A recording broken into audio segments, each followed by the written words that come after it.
Yes, come in. Things have fallen out, sir, so unluckily, that we have had no time to move our daughter. Look you, she loved her kinsman Tybalt dearly, and so did I. Well, we were born to die. 'Tis very late. She'll not come down tonight, I promise you, but for your company, I would have a bed an hour ago. These times of woe afford no time to woo. Sir Paris, I will make a desperate pretender of my child's love. I think she will be ruled.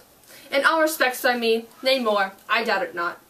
Acquaint her here of my son Paris's love, and bid her, mark you me, on Wednesday next. But soft, what day is this? Monday, my lord. Monday? Ha ha, Wednesday is too soon. Oh, Thursday let it be. Oh, Thursday. Tell her she will be married to this noble earl. Will you be ready? Do you like this taste? He'll keep no great ado, a friend or two. For hark you, Tybalt, being slain or late, it may be thought we held him carelessly. Being our kinsman, if we revel much. Therefore, we'll have some half a dozen friends, and there an end. But what say you to Thursday? My lord, I would that Thursday were tomorrow. Well, get you gone. Oh, Thursday let it be. Farewell, my lord. Night to my chamber. Oh, afore me. It is so very late, in that we may call it early by and by. Good night. Good night.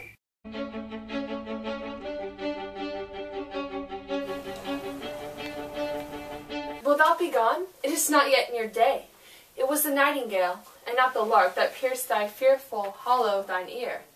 Nightly she sings, and young pomegranate trees. Believe me, love, it was the nightingale. It was the lark, the herald of the morn, no nightingale.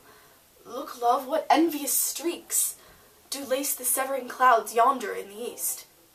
Night's candles are burnt out, and day stands tiptoe on the misty mountain tops. It must be gone and live, or stay and die. Yon light is not daylight. I know it. It is some meteor. The sun exhaled to be thee, that night a torch-bearer, and light thee on thy way to Mantua. Therefore stay yet. Thou needest not to be gone. Let me be tamed. Let me be put to death. It is. Hie hence, be gone away. It is the lark that sings so out of tune, straining harsh discords and unpleasing sharps. Some say the lark makes sweet division. 'Tis thought not so, for she divides us. Some say the lark and toad changed eyes.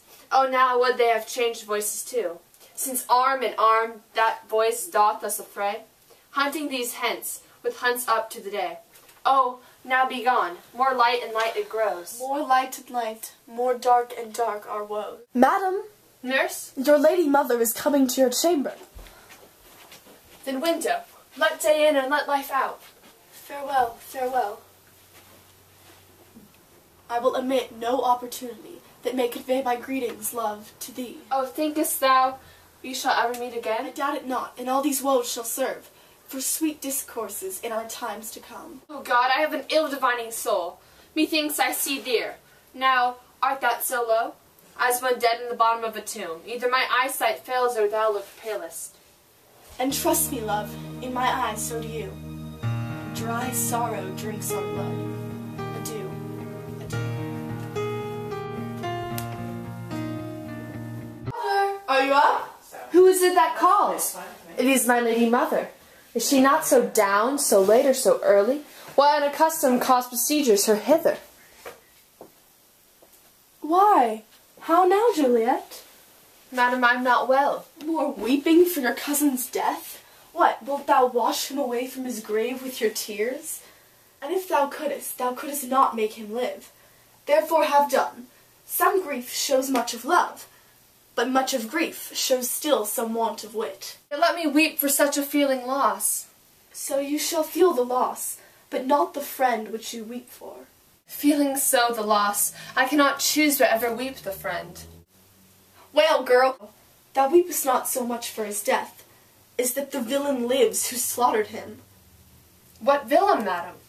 That same villain, Romeo. Villain aside, he may be miles asunder. God pardon him. I do with all my heart, and yet no man like he doth grieve my heart. That is because the traitor murderer lives. I, madam, from the reach of these my hands, would none but I might avenge my cousin's death. We will have vengeance for it, fear thou not. Then weep no more. I'll send to one Mantua, where that same banished runagate doth live. shall give him such an accustomed dram that he shall soon keep Tybalt company, and that I hope thou wilt be satisfied. Indeed, I never shall be satisfied. To Romeo's I behold her heart, so for a kinsman vexed. Madam, if you could find out but a man to bear poison, I would temper it, that Romeo should, upon receipt thereof, soon keep in quiet. Oh, how my heart abhors to hear him name and cannot come to him, to wreak the love I bore my cousin upon his body that hath slaughtered him. Find thou the means, and I'll find such a man. But now I'll tell these joyful tidings, girl. And joy comes well, and I'll find such a man. Why are they? Beseech your ladyship?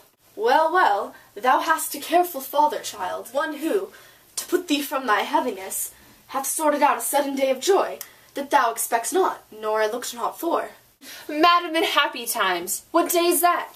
Marry, my child, early next Thursday morn, the gallant, young, and noble gentleman, the County Paris, at St. Peter's Church, shall happily make thee there a joyful bride. Now, by St. Peter's Church, and Peter too, he shall not make thee a joyful bride.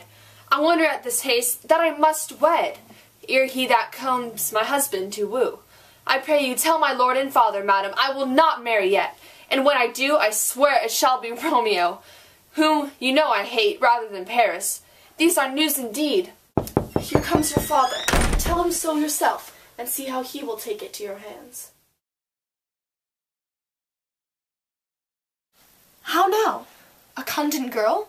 What, still in tears? Evermore showing in one little body, thou counterfeitest a bark, a sea, a wind. For still thy eyes, which I may call the sea, do ebb and flow with tears. The bark thy body is, sailing in this salt flood.